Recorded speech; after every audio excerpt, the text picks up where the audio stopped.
श्रीमद् भागवत महापुराण, जिसे भागवतम भी कहते हैं, केवल कहानियों की किताब नहीं, बल्कि यह वैदिक ज्ञान का सार है।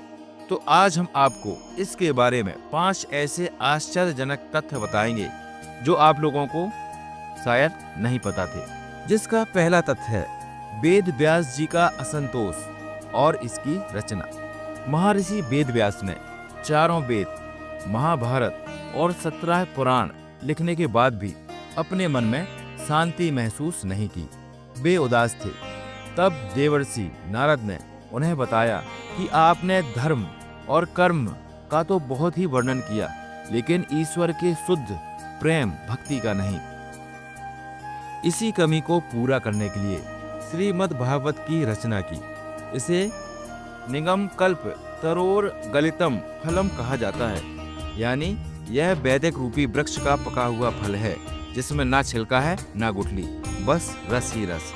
आइए अब हम दूसरे तथ्य के बारे में आपसे बात करते हैं, विज्ञान और समय की गणना।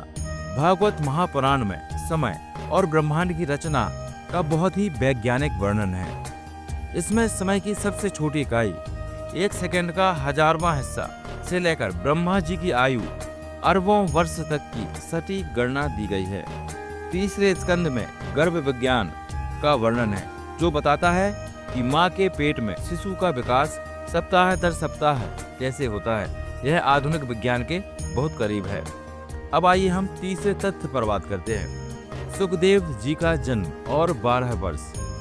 इसके मुख्य वक्ता सुखदेव गोस्वामी वेद व्यास के पुत्र थे। सुखदेव जी अपनी माँ के गर्भ में 12 वर्षों तक रहे। वे बाहर नहीं आना चाहते थे, क्योंकि उन्हें डर था कि बाहर आते ही भगवान की माया में फंस जाएंगे। भगवान कृष्ण ने स्वयं आकर उन्हें आश्वासन दिया कि माया उन्हें नहीं छुएगी। तब उनका जन्म हुआ। उन्होंने ही राजा परीक्षित को यह कथा सुनाई थी।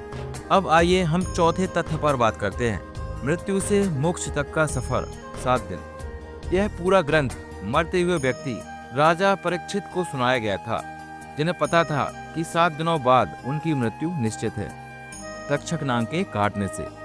यह हमें सिखाता है कि जीवन का उद्देश्य केवल जीना नहीं, बल्कि अच्छी मृत्यु को प्राप्त करना है। अगर कोई व्यक्ति जीवन के अंतिम समय में भी एकाग्र होकर ईश्वर का चिंतन करे, जैसे परीक्षित ने 7 दिन बिना खाए पिए कथा सुनी, तो उसे मोक्ष मिल सकता है। अब जाते जाते हम 5वें और आखिरी तथ्य पर बात करते हैं, भगवान का शब्द रूप। जब भगवान श्री कृष्ण अपनी लीला समाप्त करके अपने धाम वापस जा रहे थे, तब उद्धव जी ने उनसे पूछा कि कलयुग में भक्त किसका सहारा लेंगे। तब भगवान ने कहा था कि मैं श्रीमद् भागवत के रूप में धरती पर रहूंगा, इसलिए इसे केवल एक किताब नहीं, बल्कि साक्षात श्री कृष्ण का वांगमय विग्रह शब्द रूप माना जाता है। इसकी पूजा करना भगवान की पूजा करने के समान है। तो आपको श्रीमद् भागवत महापुराण के बारे में बताए हमारे 5 तथ्य कैसे लगे। अगर आपको जानकारी अच्छी लगी हो तो आप हमें सपोर्ट करें, हमारे वीडियो को लाइक करें, हमारे चैनल को सब्सक्राइब करें, ताकि हम ऐसे वीडियो और आगे बनाते रहें। जय श्री राधे।